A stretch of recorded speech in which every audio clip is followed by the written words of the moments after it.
നമസ്കാരം. ഞാൻ സാധാരണ ചെയ്യുന്ന വീഡിയോകളൊക്കെ തന്നെ പൊതുവായ പ്രശ്നങ്ങളൊക്കെയാണ്, അല്ലെങ്കിൽ എനിക്ക് കിട്ടുന്ന അറിവുകളൊക്കെയാണ് ചെയ്യുന്നത്. നിങ്ങൾ വീഡിയോ സ്കിപ്പ് ചെയ്യാതെ കാണണമെന്നും കഴിയുമെങ്കിൽ സബ്സ്ക്രൈബ് ചെയ്യുവാനും മറക്കരുതെന്ന് ഞാൻ നിങ്ങളോട് ആവശ്യപ്പെടുകയാണ്. നമ്മുടെ സംസ്ഥാനത്ത് ഓരോന്നിനും ഓരോ വകുപ്പുകളുണ്ട്, എല്ലാവർക്കും അറിയാം. സാംസ്കാരിക വകുപ്പിനും ഒരു മന്ത്രിയുണ്ട്. കേരളം സാംസ്കാരിക സമ്പന്നന്മാരുടെ നാടാണ്, വിദ്യാസമ്പന്നരുടെ നാടാണ്, എല്ലാ കാര്യങ്ങളിലും തങ്ങളുടേതായ അഭിപ്രായമുള്ള നാടാണ്. പക്ഷേ വൃത്തികെട്ട രാഷ്ട്രീയമുള്ള ആൾക്കാരുള്ള നാടാണ് എന്നുള്ളതാണ് ഒരു സത്യം. ഞാൻ ആരെയും വെറുപ്പിക്കാനോ പിടിക്കാനോ പറഞ്ഞല്ല. നമ്മുടെ സാംസ്കാരിക മന്ത്രി ഒരു വർഷം മുമ്പ് ഒരു പ്രസംഗത്തിൽ ജനത്തെ കോരിത്തരിപ്പിക്കുന്നതിന് വേണ്ടി പറഞ്ഞു, ഇന്ത്യക്കൊരു ഭരണഘടനയുണ്ട്, അതിൻ്റെ അവസാനത്ത് ജനാധിപത്യം കുടച്ചക്രം കുന്തം എന്നൊക്കെ എഴുതി വെച്ചെന്ന് പറഞ്ഞു. അവസാനം അതിന് രാജിവെക്കേണ്ടി വന്നു. പിന്നീട് ആ കേസ് അന്വേഷിച്ച DYSP മന്ത്രിയോടുള്ള പ്രത്യേക സ്നേഹം കൊണ്ട് അത് അദ്ദേഹം കേട്ടില്ല, അല്ലെങ്കിൽ അങ്ങനെ അല്ലായിരുന്നു പറഞ്ഞ് വളച്ചൊടിച്ചൊക്കെ കൊടുക്കുകയും, എനിക്ക് തോന്നുന്നു ഇപ്പോൾ ഇത് ഹൈക്കോടതിയുടെ പരിഗണനയിലിരിക്കുന്ന കേസാണെന്ന് തോന്നുന്നു. എന്തായിരുന്നാലും മന്ത്രി ഇന്നലെ കുറേ സത്യം കൂടി പറഞ്ഞു. 94 വയസ്സുള്ള തൻ്റെ അമ്മ മരിക്കാതിരിക്കുന്ന കാര്യവും, നാട്ടിൽ മരണനിരക്ക് കുറയുകയും ജനനനിരക്ക് കുറയുകയും ചെയ്തിരിക്കുന്നു. എന്നുവെച്ചാൽ ജനിക്കുന്ന കുട്ടികളുടെ എണ്ണവും കുറയുന്നു, മരണനിരക്കും കുറയുന്നു. അതുകൊണ്ട് സംസ്ഥാന സർക്കാരിന് പെൻഷൻ കൊടുക്കേണ്ട അധിക ബാധ്യത നിൽക്കുന്നു. എന്നുവെച്ചാൽ മന്ത്രി ഉദ്ദേശിച്ച് ഇത്രയേ ഉള്ളൂ, 56-ാമത്തെ വയസ്സിൽ റിട്ടയർ ചെയ്ത് കഴിഞ്ഞാൽ ഒരു 2, 3, 4 വർഷം കഴിയുമ്പോഴത്തെ ആൾക്കാർ മരിച്ചു പോകണം, അപ്പം ബാക്കിയുള്ളവർക്ക് പൈസ കൊടുക്കണ്ട.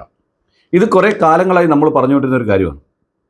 നമ്മുടെ ബഹുഭൂരിപക്ഷം വരുന്ന ജനസാമാന്യത്തിൻ്റെ വരുമാനം, നികുതി വരുമാനം, അല്ലെ അവർ കൊടുക്കുന്ന നികുതി 5-6% വരുന്ന സർക്കാർ ഉദ്യോഗസ്ഥന്മാർക്കും ഇവിടുത്തെ MLA-മാർക്കും MLA-മാർക്കും മന്ത്രിമാർക്കും മുഖ്യമന്ത്രിമാർക്കും ഒക്കെ ചികിത്സാ സഹായം ഉൾപ്പെടെയുള്ള കാര്യങ്ങൾക്ക് വേണ്ടി കൊടുക്കുകയാണ്.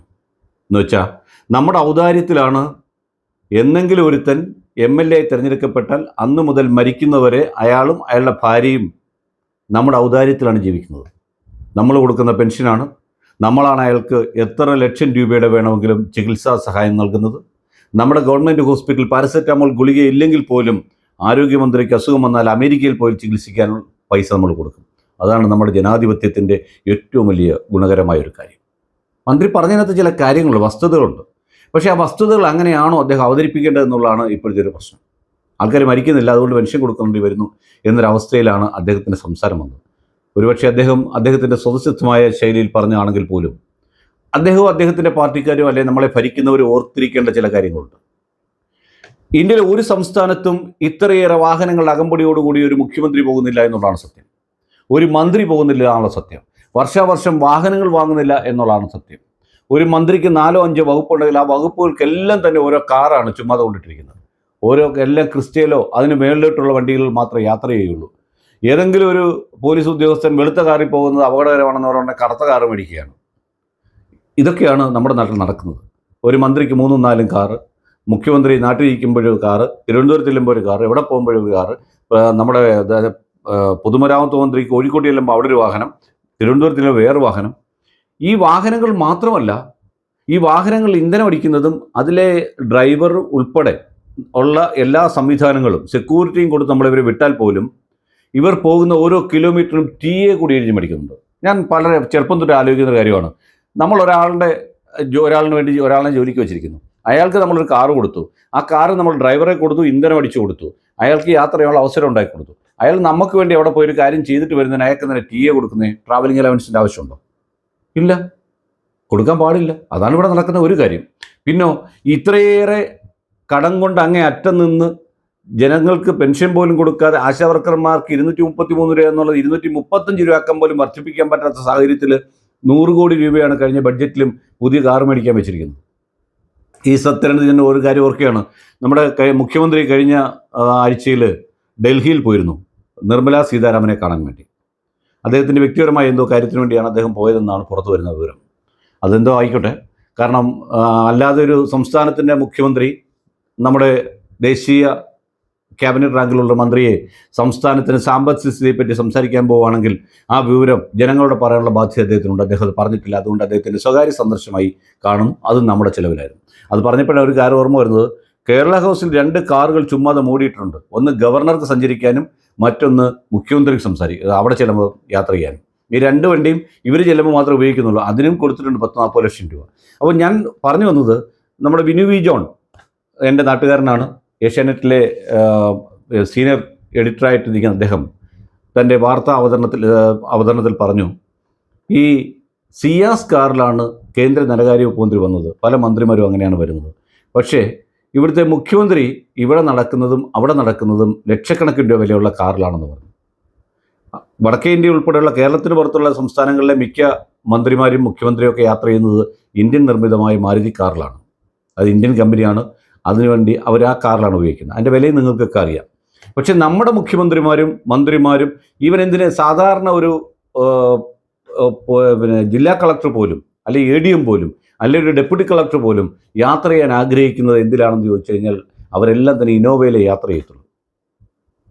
പിന്നോ ഒരു പണിയും ചെയ്യാതെ ഒരു മന്ത്രിക്ക് ഓശാന പാടി കുറേ നാൾ 2.5 വർഷം ഇരുന്ന് കഴിഞ്ഞാൽ അവന് പെൻഷൻ കൊടുക്കുന്ന ഒരു സംസ്കാരം കൂടി നമ്മുടെ സംസ്ഥാനത്തുണ്ട്. അവൻ്റെ ആജീവനാനന്ദം അവന് പെൻഷൻ കൊടുക്കുകയാണ്. 10ാം ക്ലാസ് ഗുസ്തിയുള്ളവൻ മന്ത്രിയുടെ പ്രൈവറ്റ് സെക്രട്ടറി ആയി കഴിഞ്ഞാൽ 3 ലക്ഷം 3.5 ലക്ഷം രൂപയാണ് അവൻ്റെ സാലറി ആയിട്ട് വാങ്ങുന്നത്. ഇതിനെപ്പറ്റിയൊന്നും മന്ത്രി പറഞ്ഞില്ല. ഇതിനെപ്പറ്റി എന്താണ് മന്ത്രി പറയുന്നത്? അതുകൂടി മന്ത്രി പറയണമായിരുന്നു. അല്ലെങ്കിൽ എനിക്ക് മന്ത്രി പറയണമായിരുന്നു, എനിക്ക് ഈ മന്ത്രിസ്ഥാനം പോയി MLA അല്ലാതായി തീർന്നാൽ എനിക്ക് 1 രൂപ പോലും പെൻഷൻ വേണ്ട എന്ന് കൂടി മന്ത്രി പറയണമായിരുന്നു. അങ്ങനെ പറയാൻ ചങ്കുറ്റമുള്ളവൻ ആരുണ്ട് ഈ സംസ്ഥാനത്ത് നിന്നാണ് നമുക്ക് ചോദിക്കും. ഇത്തരണത്തിലാണ് കഴിഞ്ഞ ദിവസം ഞാൻ ചെയ്ത വീഡിയോ മാത്യു കുഴൽനാടനെ പറ്റി പറഞ്ഞത്. എന്തെങ്കിലും ജോലിയുള്ള ഒരുത്തനെ മാത്രമേ നമ്മൾ MLA ആയിട്ടും MP ആയിട്ടും ഒക്കെ തിരഞ്ഞെടുക്കാൻ പറ്റൂ. വരുമാനത്തിന് വേറെ മാർഗ്ഗം ഉണ്ടാവണം. അവന് ജീവിക്കാനുള്ള ചുറ്റുപാടുള്ള ഒരുത്തനെ മാത്രം തിരഞ്ഞെടുക്കുക. അങ്ങനെയുള്ളവനെ തിരഞ്ഞെടുത്താൽ വലിയ കുഴപ്പമില്ലാതെ നമുക്ക് മുമ്പോട്ട് പോകാൻ സാധിക്കും എന്നുള്ളതാണ് ഞാൻ പഠിച്ച ഒരു കാര്യം. പിന്നെ സർക്കാർ ഉദ്യോഗസ്ഥന്മാർ എങ്ങനെയെങ്കിലും സർവീസിൽ കയറി കഴിഞ്ഞാൽ പെൻഷൻ ആവണമെന്ന് ആഗ്രഹിച്ചുകൊണ്ടിരിക്കുന്നത്. കാരണം പെൻഷൻ കിട്ടി വീട്ടിൽ ചുമ്മാ ഇരിക്കാമല്ലോ. അങ്ങനെ മാത്രമല്ല, ഒരു പണിയും ചെയ്യാതെയാണ് ഈ പറയുന്ന സർക്കാർ ഉദ്യോഗസ്ഥന്മാരിൽ ഭൂരിപക്ഷം ആൾക്കാരും പെൻഷൻ വാങ്ങുന്നത്. ഈ മന്ത്രിയോട് നമുക്ക് ചോദിക്കാനുള്ളൊരു കാര്യം, ഒരു വീട്ടിൽ 2 പെൻഷൻകാരുണ്ടെന്ന് നോക്കുക. ഗസറ്റ് റാങ്ക് റിട്ടയർ 2 പേരുണ്ടെങ്കിൽ എനിക്ക് തോന്നുന്നു ഏകദേശം 60,000 പുറത്തായിരിക്കും 2 പേരുടെ പെൻഷൻ. 2 പേരുടെ പെൻഷൻ മാത്രമല്ല, അവർക്ക് സർക്കാരിൻ്റെ ആരോഗ്യ ഇൻഷുറൻസ് ഉണ്ട്. കൊടുക്കുന്നോ കിട്ടുന്നതിലുള്ള രണ്ടാമത്തെ കാര്യം. പിന്നെ മാത്രമല്ല, ഇവരുടെ മക്കൾക്കൊക്കെ ജോലി കാണും. ഈ വീട്ടിലേക്ക് 1 ലക്ഷം 1.5 ലക്ഷം രൂപ ഒരു മാസം കൊടുക്കേണ്ട എന്തെങ്കിലും കാര്യമുണ്ടോ? 2 പേര് പെൻഷൻ മേടിക്കുന്നുള്ള പെൻഷനെ 50% കുറച്ച് കൊടുക്കാമെങ്കിൽ ഏറ്റവും നല്ലതല്ലേ? അതുപോലെ ഓരോന്നും, ഒരു ഇലക്ട്രിസിറ്റി ബോർഡിൽ നിന്ന് റിട്ടയർ ചെയ്ത സീനിയർ സൂപ്രണ്ട് എന്നോട് പറഞ്ഞത് എൻ്റെ പെൻഷൻ 90,000 രൂപയാണ്, എനിക്കെന്തിനാ മോനെ ഇത്രയും പെൻഷൻ അവർ തരുന്നതെന്ന് ചോദിച്ചു. അങ്ങനെ ചോദിക്കുന്നവരും നമ്മുടെ നാട്ടിലുണ്ടെന്നുള്ളതാണ് മറ്റു സത്യം. അപ്പോൾ ഇങ്ങനെ എന്ത് ചക്കാത്തിന് കിട്ടിയാലും വാരി തങ്ങളിലേക്ക് കൊണ്ടെത്തിക്കാൻ വേണ്ടി ശ്രമിക്കുന്ന ഒരു കൂട്ടം ആൾക്കാരാണ് നമ്മുടെ ജനപ്രതിനിധികളും ഉദ്യോഗസ്ഥന്മാരുമെന്നാണ് പരോക്ഷമായിട്ട് സാംസ്കാരിക വകുപ്പ് മന്ത്രി പറഞ്ഞു വെച്ചത്. അതിന് ഞാൻ അദ്ദേഹത്തെ അഭിനന്ദിക്കുകയാണ്. കാരണം അദ്ദേഹം പറഞ്ഞെങ്ങനെയാണ്. പിന്നെ അദ്ദേഹം വേറൊരു കാര്യം പറഞ്ഞു, ആരോഗ്യരംഗത്ത് ഇന്ത്യ വളരെ മുൻപിലാണെന്ന്, കേരളം വളരെ മുമ്പിലാണ് ഇന്ത്യയിലെന്ന് പറഞ്ഞു. ആരോഗ്യരംഗത്ത് വർഷങ്ങളായിട്ട് കേരളം കൈവരിച്ച ഒട്ടനവധി നേട്ടങ്ങളുണ്ട്. അവയൊന്നും നമ്മളില്ലാതെന്ന് പറയുന്നില്ല. പക്ഷേ ഇന്നത്തെ കേരളത്തിൻ്റെ ഗുണം എന്താണെന്ന് ചോദിച്ചാൽ മന്ത്രിയുടെ ബാഗ് മാത്രമേ ഉള്ളൂ വിലയുള്ള സാധനം നോക്കുക. നമ്മൾ വെക്കുന്ന സാധാരണ സ്പെക്സ് ഒക്കെ, കണ്ണാടിയൊക്കെ 7,000 രൂപ 5,000 രൂപയൊക്കെ ആയിരിക്കും. പക്ഷേ ഇവരൊക്കെ MLA ഒക്കെ ആയിക്കഴിഞ്ഞാൽ പിന്നെ വെക്കുന്ന കണ്ണാടി 45,000 50,000 ഒക്കെയാണ്. ഈ 50,000 കണ്ണാടി ജീവിതത്തിൽ വെക്കാൻ 50,000 രൂപ ഇല്ലാത്തതുകൊണ്ട് ഹൃദയ ശസ്ത്രക്രിയ ചെയ്യാൻ പറ്റാതെ 100 കണക്കിന് ആൾക്കാർ നമ്മുടെ നാട്ടിലുണ്ടെന്ന് ഇവർ ഓർക്കണം. അതും ഈ മന്ത്രി ഓർക്കണം. ഈ മന്ത്രിയും മറ്റു മന്ത്രിമാരും ഖദറൊക്കെ ഇട്ട് നടക്കുന്ന മന്ത്രിമാർ, ഖദറിൽ ലാളിത്യത്തിൻ്റെ ലക്ഷണമാണ് എന്ന് പറഞ്ഞാണ് അത് ഇടുന്നത്, വില കുറഞ്ഞ സാധനമാണെന്ന്. പക്ഷേ ഇവരിടുന്ന ഖദറിനൊക്കെ നിങ്ങൾ വില അന്വേഷിച്ചാൽ 8,000 9,000 10,000 ഒക്കെ വിലയാണ്. അത് MLA മുതൽ പ്രധാനമന്ത്രിയാണെങ്കിൽ പോലും ഇത്തരം ആടയാഭരണങ്ങളും ഇത്തരം ജനങ്ങളെ കൊള്ളയടിച്ചുകൊണ്ടുള്ള ജീവിത രീതിയും ഒഴിവാക്കേണ്ടതാണ്. സാധാരണ ജനങ്ങളോടൊപ്പം ജീവിക്കുവാനും സാധാരണ ജനങ്ങളെ കാണുവാനും കഴിയണം എന്നുള്ളതാണ് ഈ മന്ത്രി മുമ്പോട്ട് വെക്കേണ്ടിയിരുന്ന ഒരു കാര്യം. മന്ത്രി ഇനി അത് ഉദ്ദേശിച്ചാണോ പറഞ്ഞതെന്ന് എനിക്ക് തോന്നുന്നില്ല. എങ്കിലും മന്ത്രി പറഞ്ഞതിൻ്റെ പിന്നിൽ ഒരു കാര്യം മന്ത്രി അദ്ദേഹത്തിൻ്റെ അണികളോടും അദ്ദേഹത്തിൻ്റെ ക്യാബിനറ്റിലുള്ള മന്ത്രിമാരോടും ഒരു കാര്യം ശുപാർശ ചെയ്യുക. നമ്മളെക്കാൾ പട്ടിണിപ്പാവങ്ങളായ ധാരാളം ആൾക്കാർ, വയോജനങ്ങൾ, വേറെ കാര്യം കൂടിയുണ്ട്, ഇവർക്ക് വോട്ട് ചെയ്തതിൽ ഭൂരിഭാഗം ആൾക്കാരും ഈ 50 വയസ്സിന് മേളിൽ പ്രായമുള്ളവരായിരിക്കും. അവരാണല്ലോ ഇവരെയൊക്കെ ഈ നിരയിൽ എത്തിച്ചിട്ടുള്ളത്. അപ്പോൾ അങ്ങനെയുള്ള ആൾക്കാരാണുള്ളത്. അതുകൊണ്ട് നമുക്കാർക്കും ഇനി തൊട്ട് പെൻഷൻ വേണ്ട, ആരോഗ്യ ഇൻഷുറൻസ് വേണ്ട, നമുക്ക് ഏതെങ്കിലും പ്രൈവറ്റ് കമ്പനിയുടെ ആരോഗ്യ ഇൻഷുറൻസ് എടുക്കാം, നമുക്ക് ഈ സൗജന്യങ്ങളൊന്നും വേണ്ട എന്ന് പറയുവാൻ ഉള്ള ആർജവം സാംസ്കാരിക വകുപ്പിൻ്റെ നേതൃത്വം കൊടുക്കുന്ന മന്ത്രിക്കുണ്ടോ എന്നുള്ളതാണ് നമുക്ക് മന്ത്രിയോട് ചോദിക്കാനുള്ളത്. സത്യസന്ധമായൊരു കാര്യമാണ് മന്ത്രി മുമ്പോട്ട് പറഞ്ഞത്. അത് വേണ്ടത്ര ചർച്ച ചെയ്യാതെ പോകുന്നതിൽ എനിക്കൊരു സങ്കടം കൂടിയുണ്ട്. പക്ഷേ പ്രായമുള്ളവരെല്ലാം മരിക്കണമെന്ന് പറയുമ്പം മന്ത്രിക്ക് 60 വയസ്സ് കഴിഞ്ഞ് കാണുമല്ലോ എന്നാണ് എൻ്റെ ചിന്ത. അപ്പോൾ ഒരു കാര്യം കൂടി ഓർക്കുക, അദ്ദേഹം ഒരു കാര്യം കൂടെ പറയണം, സർക്കാർ ഉദ്യോഗസ്ഥന്മാരും പെൻഷൻകാരും മാത്രമല്ല ഈ പെട്ടെന്ന് മരിക്കേണ്ടത്. നമ്മുടെ ഭരിച്ച് ഒരു പരുവമാക്കി എഴുന്നേക്കാൻ വയ്യാതെ പല രീതിയിലുള്ള രോഗങ്ങൾ കൊണ്ട് നടക്കുന്ന പലരും, വിരൽ മുറിച്ചവരും, നട്ടലിന് പ്രശ്നമുള്ളവരും, ഷുഗർ കൊണ്ട് അനങ്ങാൻ വയ്യാത്തവരും ഒക്കെ പല ആൾക്കാരും നമ്മളെ ഭരിക്കുന്ന കൂട്ടത്തിലൊക്കെ ഉണ്ട്. അവരൊക്കെ ഒന്ന് മാറിക്കൊടുത്താൽ, അവർക്കൊക്കെ പെൻഷൻ വേണ്ടെന്ന് പറഞ്ഞാൽ തന്നെ ഈ സംസ്ഥാനം രക്ഷപ്പെടുമായിരുന്നു. എന്തായാലും ഈ സംസ്ഥാനത്തിൻ്റെ സാമ്പത്തിക സ്ഥിതിയെ പറ്റിയാണ് മന്ത്രി പറഞ്ഞതെന്ന് നമുക്ക് വിശ്വസിക്കാം. ഇങ്ങനെയുള്ള വാക്കുകൾ ഈ മന്ത്രിയിൽ നിന്ന് തുടരെ ഉണ്ടാവട്ടെ എന്നാണ് ഇത്തരുണത്തിൽ ആശംസിക്കാനുള്ളത്. നന്ദി, നമസ്കാരം.